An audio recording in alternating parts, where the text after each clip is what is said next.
Oh, kia ora koutou, nau mai haere mai. Nau mai haere mai, nau mai hoki mai. We're going to crack right into it. We've got a cool little afternoon. Our whanau can just jump on and jump on and jump on as they arrive. We're going to open up with one of our recent waiata, waihikau, and it talks about our beautiful fire tupuna, from which most of our hapu come from. I think we might get up and do some actions, Mum. Okay. Yep. Okay. So join us now for a little bit of waihikau. No whakapite whenua I ori, maunga nui ki tāmaki, maranga. Maranga maira, maranga maira, he wahine purotu, waiheke aurere hua, waiheke au, mare kurae. No whakapi. No whakapi te whenua I ori, maunga nui ki tāmaki, maranga. He tau kupu! He tau kupu nā mahanga, he manurere I te pō. He tau kupu nā mahanga, he manurere I te pō. Ko tutaki, ko waiheke awe. Iripiro, Iripiro e, ki te amai ana, tō atahua. Kata e te ronga, ki aha mai warangi. Ko koe tēnā he wahine mana, waiheke awe. Kaputa! Kaputara ko makaue, ko mauku koe kae. Ko yunga tēnā, ko whiti ko rango. Ko te pōtiki! Ko te pōtiki haki puta tō muri e. Maranga maira, maranga maira, he wahine purotu, waiheke aurere hua, waiheke au, mare kurae. No whakapi! No whakapi te whenua I ori, maunga nui ki tāmaki, maranga. No whakapi! No whakapi te whenua I ori, maunga nui ki tāmaki, maranga. Marangahi! There you have it at the whānau. That was waihikau, our beautiful fire tupuna. Okay, we're going to throw it over now to one of our beautiful young uri. Over to you, Tarumai. Take us through the hakapōhiri, bub. Tēnā tātou e te whānau. Tuatahi, mihi ana kia koe Aunty Huia I tēnei rangi huia o, I tēnei rangi nui whakaharahara o. Rā whānau kia koe Aunty. Yeah, so mihi ana.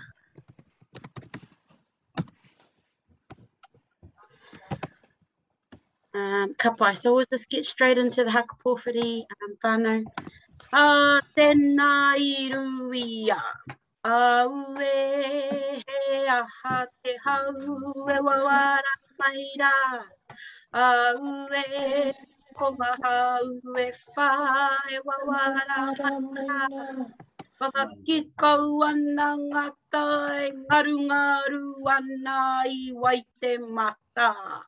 Toi Ahurei ki te rangi ngā waka ki uta kia ki te ai au ki a rongo ai I te whakapā I hara mai ai koe.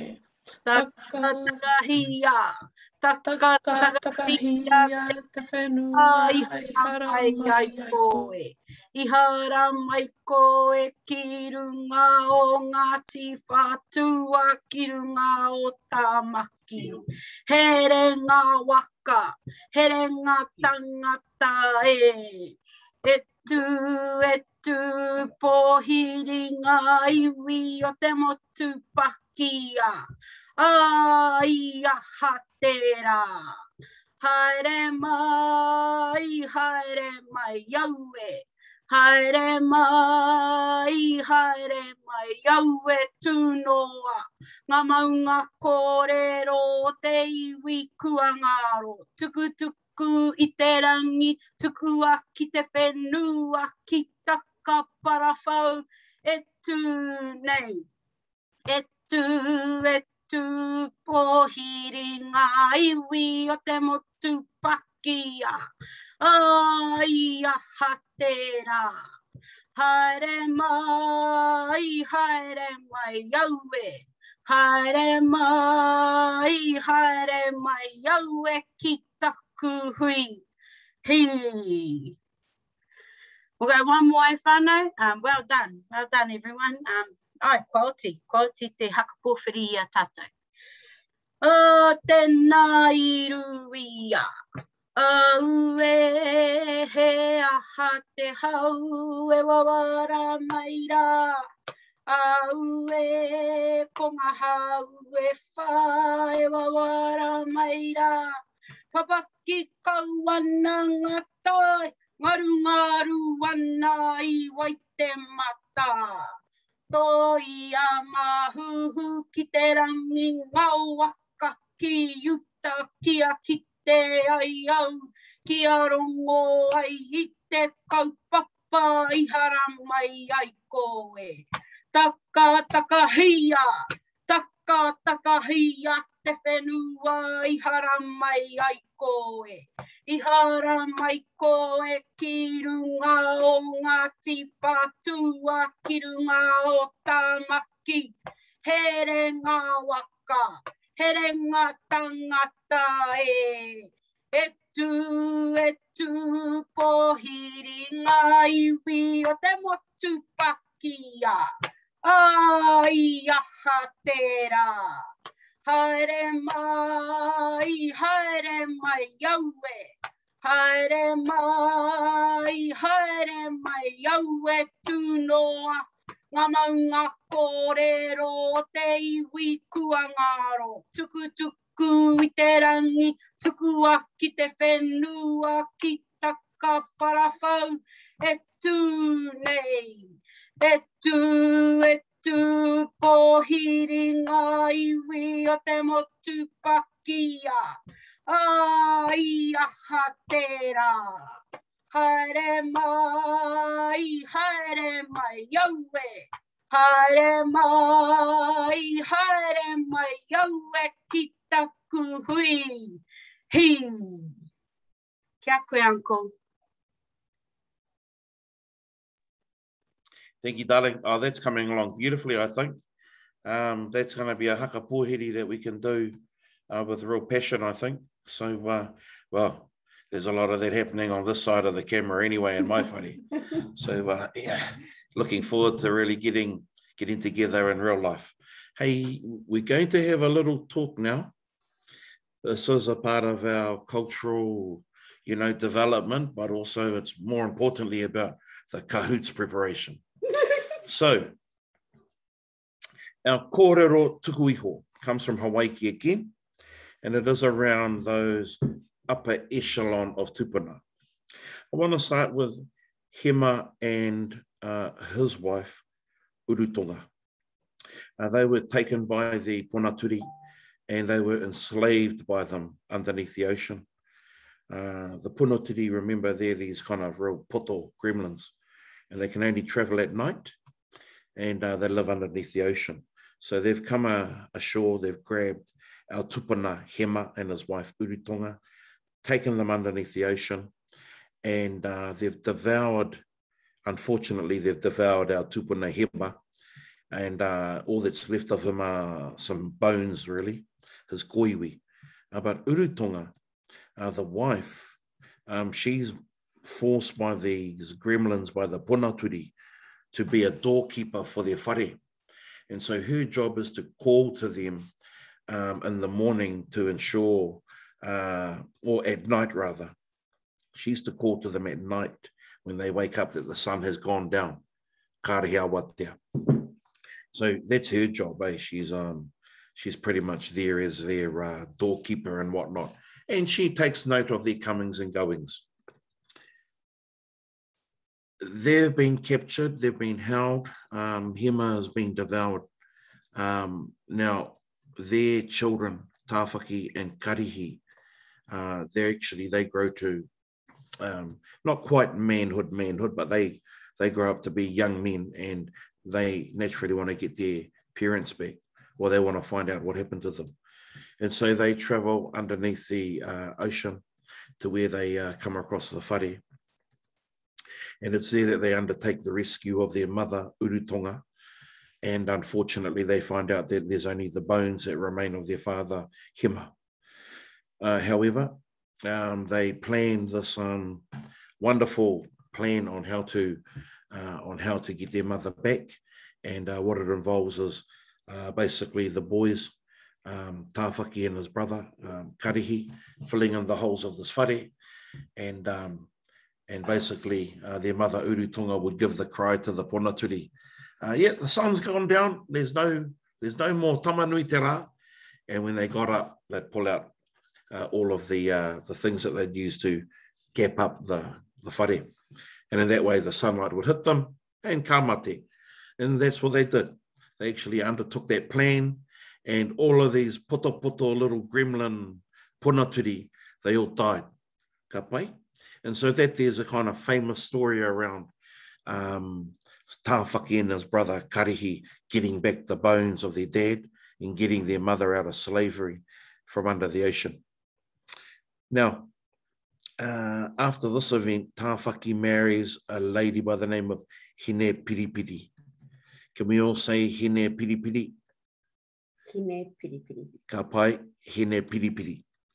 Now, I rongo kia hine karanga I tērā ingoa tīpuna I te pora. I rongo ai. Now, Hine Piripiri, she had a bunch of brothers, and unfortunately, they didn't take kindly to Tāwhaki because, being a tupuna, he was really good looking and all that and good at everything, more than likely. So the brother-in-laws actually got a bit jealous of him, and one day they took him out fishing. And unfortunately, they hatched a plan to kill him. When they got back on land again, a couple of the brothers said, we'll walk Tāwhaki back along the pathway. And then they gave him the bash, and they covered him up and thought he was dead. His wife, Hine Piripiri, she asked a couple of the brothers who got home early, where's my tāne? And they said, he's out fishing. But then the other brothers got back and they said, we don't know what happened to him. So she got worried, and she felt in her heart that, something wasn't right. So she left home and went down the path and had a look around, and she found Tāwhaki, and he was mainly buried, left for dead by the brothers, but he was alive. And he instructed her to go and pull a big timber, a log, a wahie.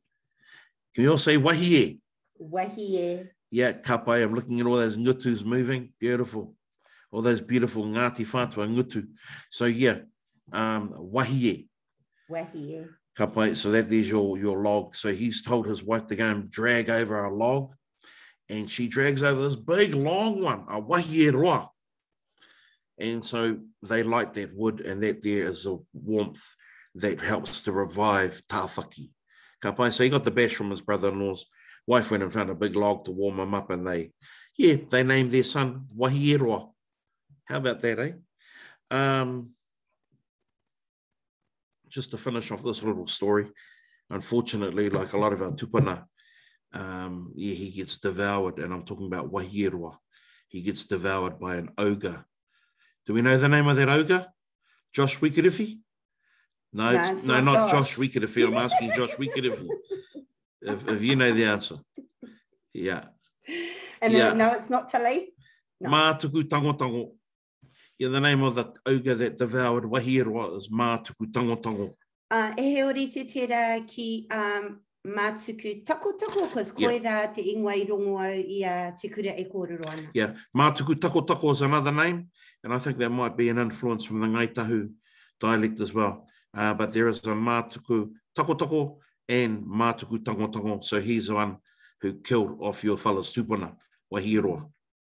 Yeah, but it's okay, because Wahiroa's son, Rata, he actually gives Mātuku tango the bash. Yeah. Ka pai? Okay. Yeah. That's a nice story to finish on. Okay. Is that, yeah.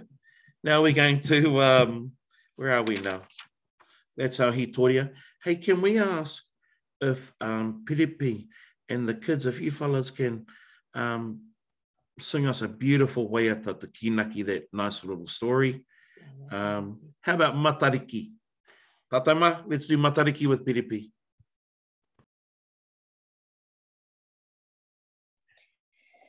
Tēnā tātou, kia ranko, ngā mihi. Okay, here we go, whānau.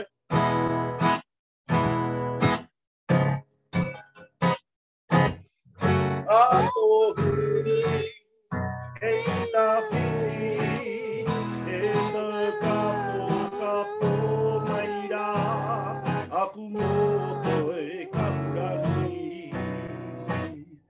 Ahiro,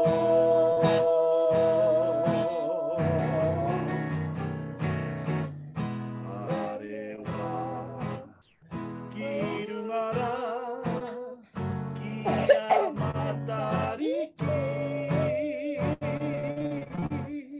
kia autahi, kia takurua, kia puanga, kia petu, taku o te tau, karewa. Kia matariki, kia puanga, kia puanga, e ngā petu, ka pu o te tau, karewa, karewa,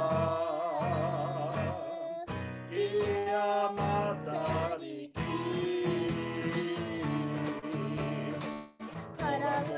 Hora, hera hau, ia te urua, ki uta kite, ki uta kite. Iwa I te rangi, are mai rā, ia hiwa te mana koe, ia hiwa te mahara, ia hiwa te kai, he hakakumara, he hakatakata, haka ia mai. He ruha pai, ara o te ao e. Watua nuku, hei, watua rangi ha, I tua o te rangi e. Iwa I te rangi, are mai rā, ia hiwa te mana koe, ia hiwa te mahara, ia hiwa te kai, he hakakumara, he katakata, kora I kora, he ora hau, ia te uruora, ki uta kitei, ia te tori ora, ki uta kitei, he hakakumara, he hakatangata, hei ha. Kia ora tātou. Man, mean actions.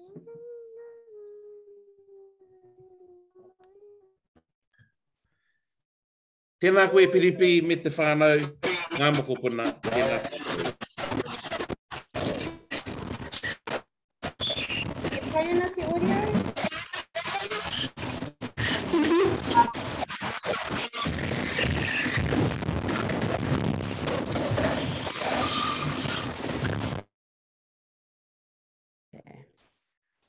Ka pai. For some strange reason, Joe's audio started to freak out at this end and we were hearing all the static energy. And so we're back on track. Ngā mihi nui, Nef, that was beautiful. Nei. Mai te kōrero. Oh. Hei tēnā koe, Nef, me te whānau, ka nui te mihi. We're going to jump into that time of the afternoon now. Are we? Yep. No, we're jumping into that time of the afternoon. Oh. Lise, can we jump into tēnei au? Thank you. We're just going to touch on the ngiri that we started yesterday. Ka pai.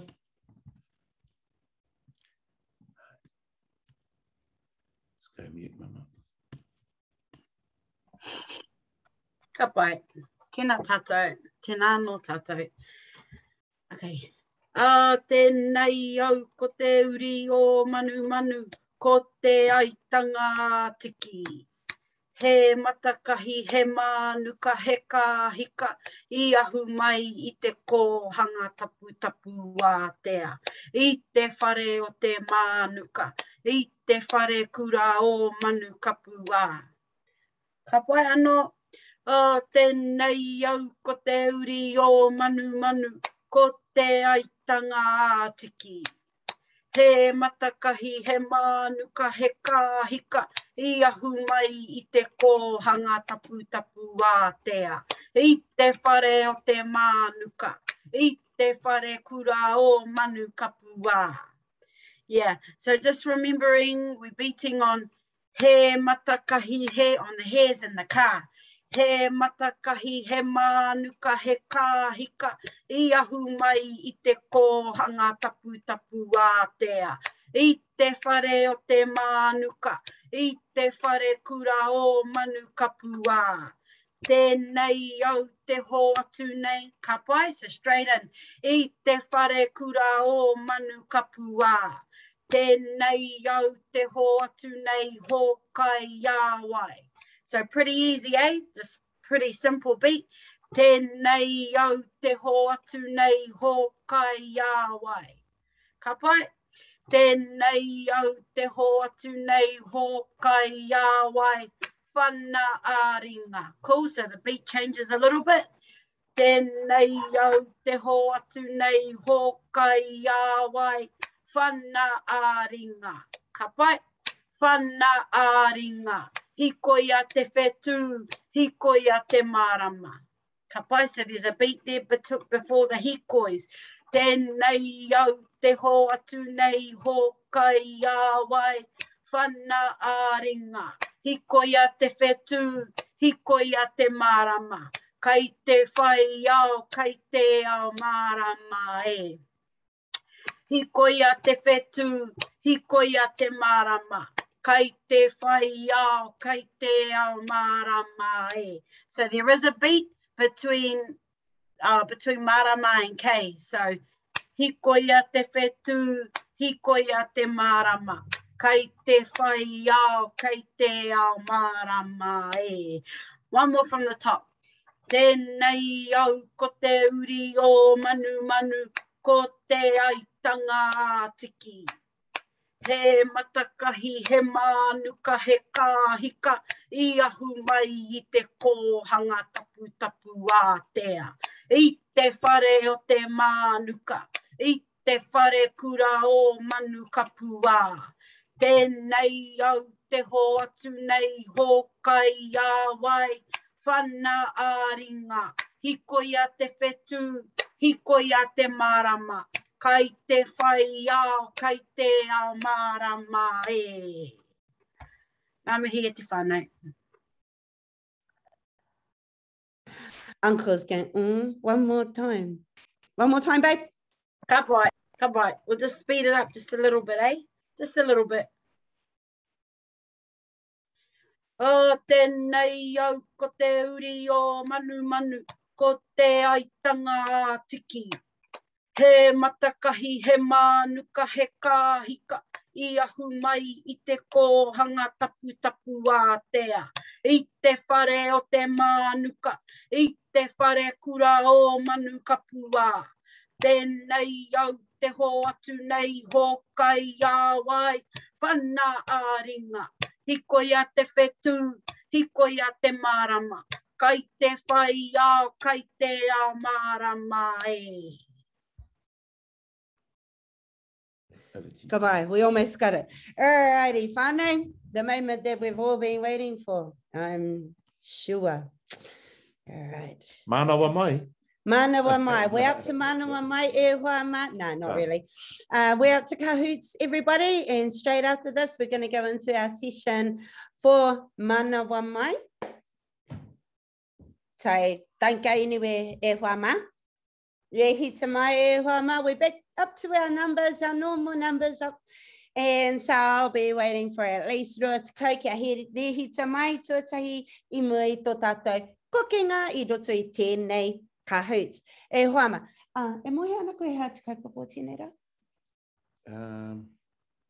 More Kahoots. More Kahoots. Ai, Hawaii. Hawaii, ai. No reira, Ko ka tēnei rā, ko te rā apa. Ai. Tēnei. Ina nahi ko... I te mane. Rahina. Ia, I te rahina ko tawhaki nui ahima. Ka tahi ina nahi ko... No, ko wahi e roa I tēnei rā ko rata e hoa ma. Kua āhua rua te kaumā rua o tātou kua rehita mai. Ka tahi anō kua kuhu mai te tahi memo o tātou. So I'll just give them a rua te kau he kuna ke rehita mai anō hoki. We've got some interesting names up here, as we can all see. So I've just learned, you know, Huia actually didn't know how to play Kahoots and I only played it maybe 3 or 4 times beforehand. So I jumped onto a Kahoots in the weekend and learned lots. Thank you, Josh Wikirefi, about the different facilities that you can use. I didn't even know they were there. Anyway, that's been Ruatsko he kuna me timata tātou. All right, I tēnei rā ko te kaupapa ko rata. It's not even. Ko wahiroa ko rata. Rato. Rato. Ko rata, ko wahiroa rānei. Ko rato. Kai anō, ko te pātai tuatahi. I mauheretia a hema rāua ko urutonga e wai.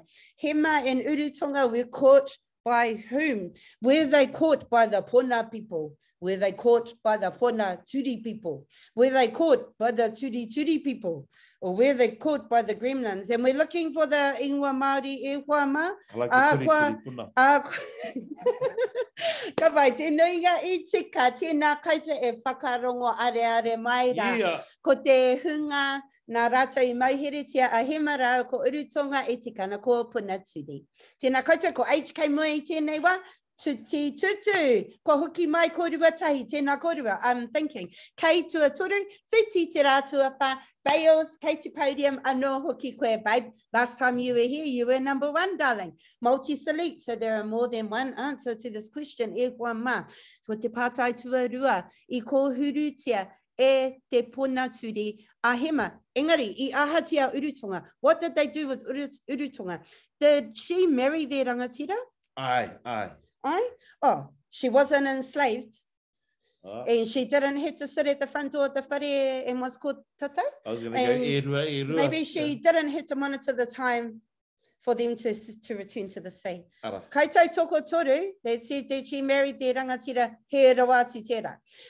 We had three correct answers. E hoa ma, she was taken and she was set at the front door of their whare, as Joe has already talked about. Let's get back to the fun times. E hoa ma, ko wai kei te podium, HK kei reira tonu koe, whiti te rā, tua rua, tuti tutu, tua toru, 74, tua wha, Bales kei reira tonu koe, darling. True or false?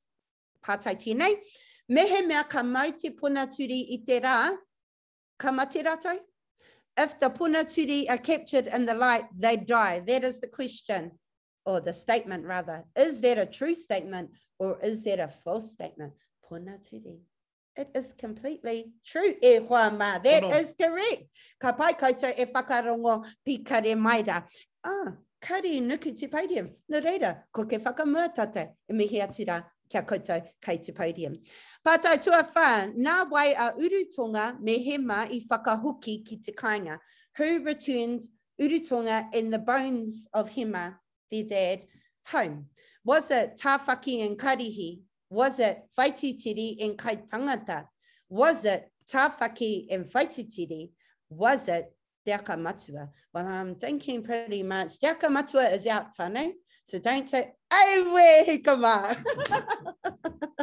Somebody said te aka matua. Ko te whakautu te kāna, ko tā whaki rau ko tōna tungane akarihi. Tēnā koutou. Kai te podium anō tātou, and kaore tētahi I nuku. E mihi ana, kia kā koutou. There's like 30 others of you. Kia kaha. Ko wai te wahine a tāwhaki e hoa mā. Who was tāwhaki's wife? Was it Mātuku Tangotango? Yeah, te Ahurei, Mātuku Tangotango. Was it Urutonga? Was it Kura? Or was it Hine Piripiri? I kind of remember somebody making people repeat that name. That's right. E hoa mā, Hine Piripiri is the correct answer. Ka pai, ko wai kei te podium, ko nuku, ai kei te ahua nuku. H kei mua, whiti te rā tuarua, 74, tēnā koe kua piki ake ki te tuatoru, titi tua whā, Bales kei reira tonu koe bai piki ake. Right. We're over halfway there, e hoa mā, pātai tua ono, he rawe te noho tahi a tāwhaki me ona tākete. This is a true or false statement. Tāwhaki, he was able to sit really awesomely with his brothers. They really liked him. Oh, they loved him, his brother-in-laws, yeah. Or is that wrong? Wow. Did they share all of their winnings and, you know, the things, the birds that they would catch at night and all of their fish that they gathered? Did they share? No,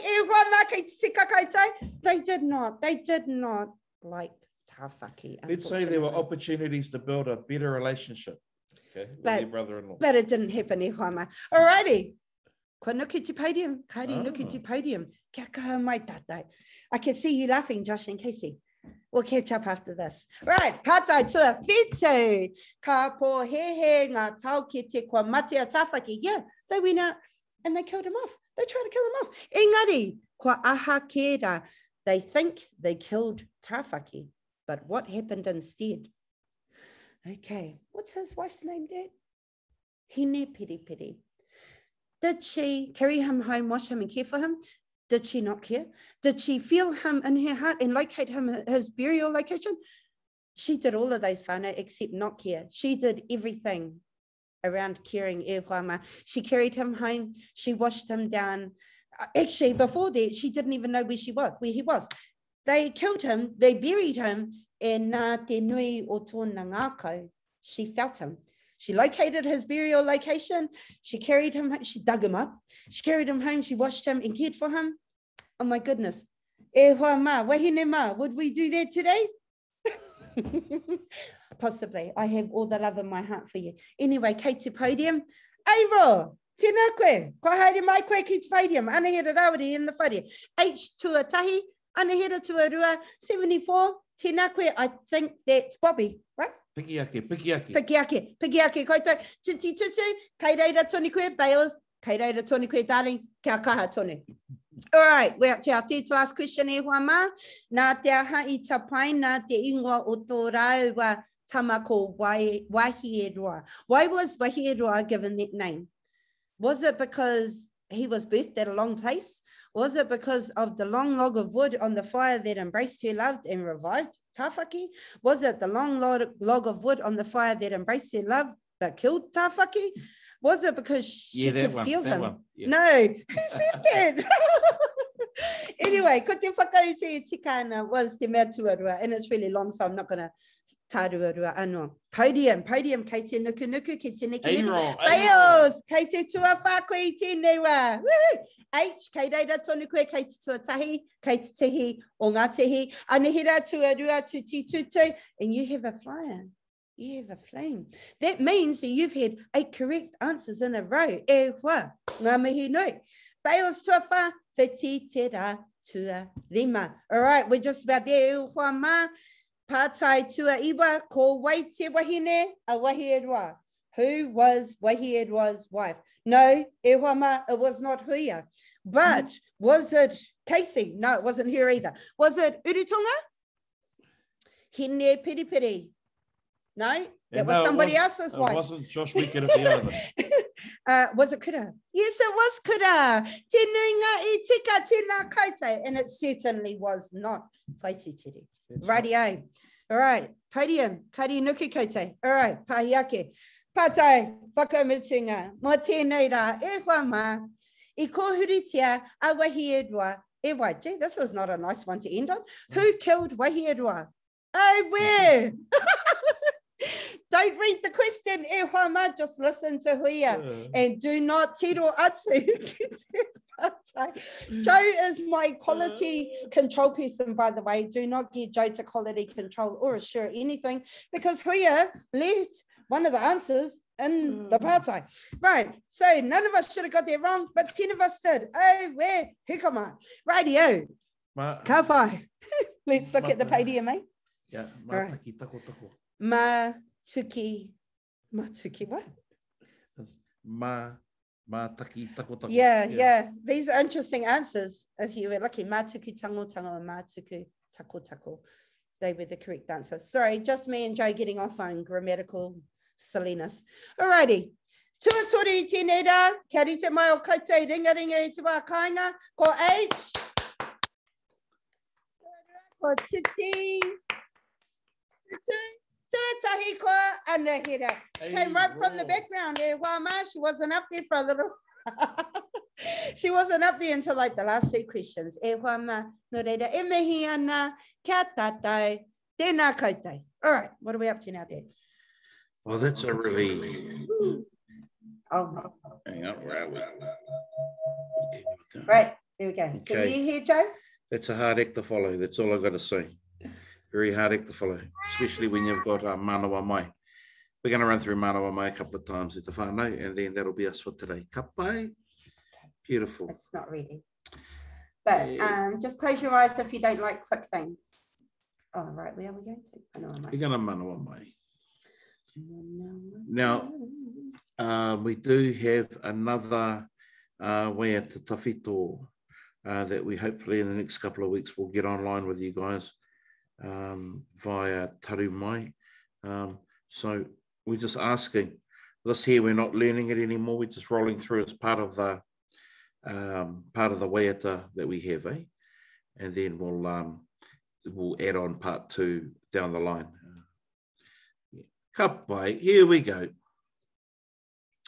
Manawa mai, tatau mai e, tu te riri e, tu te nguha e, tu paninihi, tu parere, tu pakokota, kokota I he ako, kota I raro I aku taha kangaru e, tu ki te rangi te whakarangona mai e, ki taku hau taua, papa te whatitiri runga te rangi kararapa, mai te rangi te whakarangona, te ati tupua, te ati tahito, te tupua horonuku, horo rangi horo a utata, ki nā te manuta, ki nā te po, ki rarotonga o ita, ki nā ki Hawaii, ki rongo te po, rongo te ao, te ue a riri, te ue a nguha, te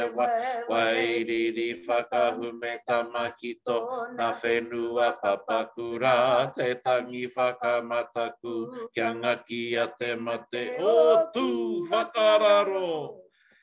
Terrible breathing. I think we should both go down for 10 press-ups. Yeah. We'll do it later. Right. That was a bit of terrible breathing, but let us all remember, if we're working with other people, we'll try and have a little bit of a whakarongo, atu whakarongo mai. Let's do one more time. One more time, eh? Ka pai. Ko tahi wā no ka mutu ki reira. Manawa mai, tatau mai e, tu te riri e, tu te nguha e, tu paninihi, tu parere, tu pakokota, kokota I he a. I raro I aku taha kangaru e, tu ki te rangi te whakarangona mai ai ki taku hau taua, papa te watitiri. Te rangi kararapa te uira mai, I te rangi te whakarangona. Te ati tupua, te ati tahito, te tupua horo nuku, te tupua horo rangi horoa.